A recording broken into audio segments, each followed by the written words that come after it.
Hi అండి. అందరికీ నమస్తే. Welcome back to my channel. ఈరోజు ఎండ్రకాయలు తీసుకున్నాను. ఇవి తినని వాళ్ళంటూ ఎవరు ఉండరనుకోండి. నాకు మ్యారేజ్ అయ్యి 14 ఇయర్స్ అవుతుంది. ఈ 14 ఇయర్స్‌లో ఒక 2 టైమ్స్ తిన్నాను ఇవి. మళ్ళీ ఇప్పుడు తీసుకున్నాను. వీటిని చూడగానే మా నాన్న గుర్తుకొచ్చాడు. మా నాన్న వీటిని తీసుకొని వచ్చి దగ్గరుండి మరి బాగు చేసి అవి మరి మా అమ్మకిచ్చేవాడు. మా అమ్మ వాటిని చాలా టేస్ట్‌గా కర్రీ చేసేది. ఇంకా లొట్టలేసుకుంటా ఆగకుండా బాగా తిని నవిలి ఆ పిప్పంతా ఊసేవాళ్ళము. మా నాన్న మాకు ఎప్పుడు తిండికి ఏ లోటు చేయలేదనుకోండి. మేము అడగక ముందే మాకన్నీ తెచ్చిచ్చేవాడు. వీటిని చూడగానే ఆ జ్ఞాపకాలు గుర్తుకొచ్చాయి. వీటిని తీసుకునే ముందు ఒకటికి 2 సార్లు ఆలోచించాను. తీసుకుందామా? వద్దా? అని. మనసు ఊరుకోలేదు. వెళ్లి తీసుకున్నా. కానీ నాకంటే ముందే ఇద్దరు తీసుకున్నారు. వాళ్ళేమో అన్ని పెద్ద పెద్దయి వేసుకున్నారు. నేను వెళ్ళేసరికి అడుగున చిన్న చిన్నవున్నాయి. సరేలే ఇంకేం చేద్దాము? చిన్నవో, పెద్దవో తీసుకోవాలనుకున్నప్పుడు తీసుకోవాలి గదా! సరేలే వీటిని తీసుకుందామని నేను చూసి వాటిని వేసుకున్నాను. ఆమెకు ముందే చెప్పాను. నేనే వేసుకుంటా నువ్వెయ్యొద్దు అనని. నేను మంచి మంచియి ఏస్తానమ్మా చూసి వేస్తానని జెప్పి ఆమె కొన్ని వేసింది. చివరికి అందులో కొన్ని పాడైపోయున్నయి. నేను వేసుకున్నయి మాత్రం గట్టిగా బానే ఉన్నాయి. అవి నేను వలిచేటప్పుడు చూస్తే పాడైపోయినియి. ఇచ్చింది. సరే వెనక్కి పిలిసి ఇద్దామనని బయటకొచ్చేసరికి ఆమె వెళ్ళిపోయింది. ఇక్కడేంటంటే ఆమె లాభం ఆమె చూసుకుంది. పాడైపోయిన ఎండ్రకాయలు నాకు వేసింది. అంత స్వార్థం అబ్బా! వ్యాపారంలో కూడా స్వార్థం.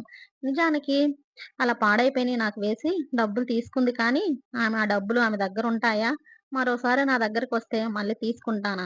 ఒక్కసారి నమ్మకం పోతే ఇంకోసారి మళ్ళా తీసుకోవాలన్నా మనకి నమ్మకం రాదు. అది ఆమె మంచియి వేస్తే వాటిని మంచిగా చెప్పుకొని, బాగా వండుకొని, కడుపు నిండా తృప్తిగా తినేవాళ్ళం. మరోసారి వస్తే మళ్ళీ నమ్మకంతో కొంటామా? ఏ వ్యాపారంలో అయినా సరే మనుషులు నమ్మకం ఏర్పరచుకోవాలి తప్ప, డబ్బు కోసము ఇలా నమ్మకాన్ని పోగొట్టుకోకూడదు. అయినా వాళ్ళ దగ్గర ఎప్పటికీ ఆ డబ్బులు నిలబడవనుకోండి. లోకం ఇలా ఉంది మరి సంగతి. మరి జనాలు మోసం చేసే మరి సంపాదిస్తున్నారు కదా! ఏం చేద్దాం? అలాంటి వాళ్ళ చేతుల్లో మోసపోయేవాళ్ళు ఎంతోమంది ఉన్నారు. ఇలా చిన్న చిన్న వ్యాపారాలు గూడా చేసుకొని మోసం జేసిస్తున్నారు. ఇంకేం జేద్దాము? తప్పదు గదా! సరే నేనైతే అన్నీ తీసుకొచ్చుకొని శుభ్రం చేసుకొని, ఒట్టియి వండుదామంటే నాకైతే మనసుకి రాలా.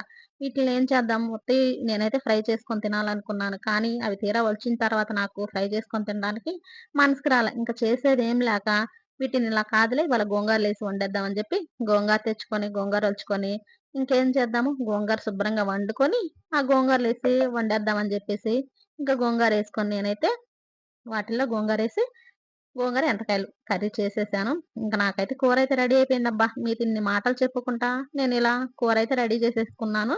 ఇంక నాకైతే ఆకలేస్తుంది. తినాలి. ఇంక గోంగూర గూడా నాకు రెడీ అయిపోయింది. ఇంకైతే నాకైతే కర్రీ ఉడికింది. గోంగూర గూడా దాంట్లో వేసేస్తన్నాను. ఇంక కూరైతే మొత్తానికి రెడీ అయిపోయింది. నేనైతే తినాలి. ఇంకా నా వీడియో గనుక మీకు నచ్చితే ఒక లైక్ చేయండి. అదే కొత్త వాళ్ళు గాని చూస్తున్నట్టయితే నా ఛానల్ సబ్స్క్రైబ్ చేయండి. ఆగండి, ఆగండి చిన్న మాట. సబ్స్క్రైబ్ చేసుకునే ముందు సబ్స్క్రైబ్ చేసిన తర్వాత గంట సింబల్ ఉంటుంది గదా! దాన్ని ప్రెస్ చేయండి. నేను ఏ వీడియో పెట్టినా గాని మీకు నోటిఫికేషన్ వచ్చేస్తుందనమాట.